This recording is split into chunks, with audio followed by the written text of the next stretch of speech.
Sir, जिस तरह से आज कांग्रेस की जानिब से डीसी कारगिल को जो सपोर्ट विड्रॉ किया है एलएचडीसी कारगिल के, इसके तनाजुर में जनरल कौंसिल मीटिंग भी पासपोन हो गई। इसके रिगार्ड से अब आपके क्या टेक रहेगा? देखिए, सपोर्ट आज नहीं, हमने सपोर्ट कल वापस लिया है।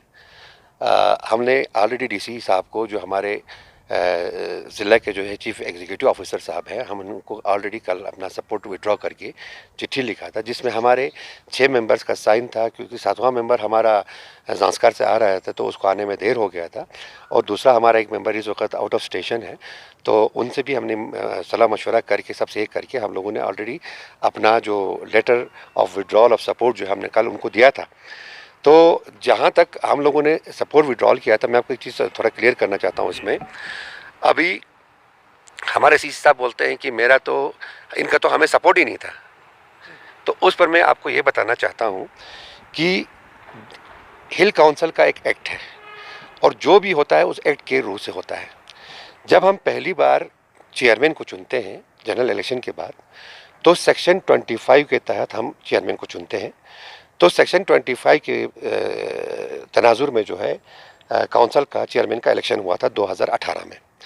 तो उसमें जितने भी हमारे काउंसलर्स थे, 25 सीसी साहब खुद मिला के 26 के हमारे मेंबर्स थे, सब ने यूनानिमसली सीसी साहब को सपोर्ट देके हमने उनको चुना था।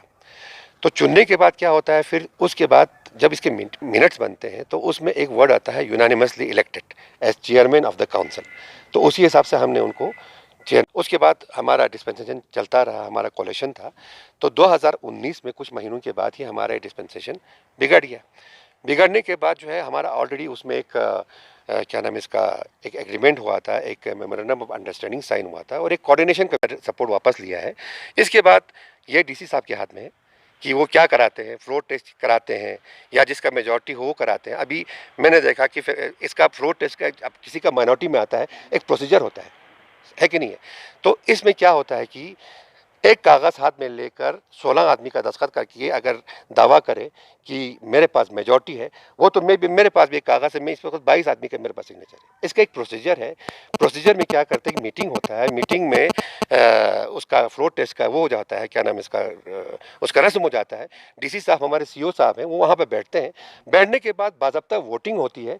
वोटिंग के बाद जब वो रिजल्ट होता है उसको ऑथेंटिकेट किया जाता है। उसके बाद जो है उस कैंडिडेट को ये करते हैं, अगर वो चाहते हैं फ्लोट तो होने दे, फ्लोट अच्छी बात है, लेकिन एक कागज को उठा करे में आगे करें। चेयरमैन को हटाना चाहते हैं।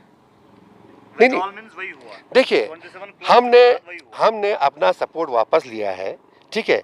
Let them prove there majority. वो कहता है हमारे पास मेजॉरिटी है। हमारे सपोर्ट करने से या हमारे चाहने से या नहीं चाहने से कुछ नहीं होता है। इसका एक प्रोसीजर है और सरकार उस पर ऑलरेडी इकदाम ले रही है। नहीं लगता कि कैडे और एपेक्स जिस तरह से अभी बर्निंग इश्यूज पे काम कर रहे हैं, उस पे भी असर पड़ेगा? वही मैं आपसे सवाल करता हूँ, यही सवाल कांग्रेस से क्यों कर रहे हैं आप, एनसीसी क्यों नहीं कर रहे? आज तक भी तो केडी और एपेक्स था, आज तक बीजेपी के साथ इनका मिला हुआ था, फिर भी केडी और एपेक्स अच्छी तरह काम कर रहे थे। आज केडी और एपेक्स क्या होगा, और मजबूत हो जाएगा। तो जहाँ तक आपने अपोजिशन की बात की, नासिर साहब, अरसे दराज से लगभग 2019 से हम देख रहे हैं कि कांग्रेस बिल्कुल अपोजिशन का रोल शायद अदा कम कर रहे हैं, क्योंकि रिसेंटली अगर हम एमबीबीएस स्टूडेंट्स की अगर बात करें, इश्यूज़ पर बात करें, या अगर हम और भी बर्निंग इश्यूज़ है, जिस तरह से उर्दू को लेकर यहाँ पर काफ़ी खत्ते लद्दाख में चर्चा था, तो उस पर कांग्रेस की जो लेटर पैड पे कभी हमने मतलब सुनिए, मैं आपको बताऊंगा। हमारे करबलाई साहब ने 8-10 जगह इन्होंने बाइट दिया, मीडिया में आया, हर जगह बोला।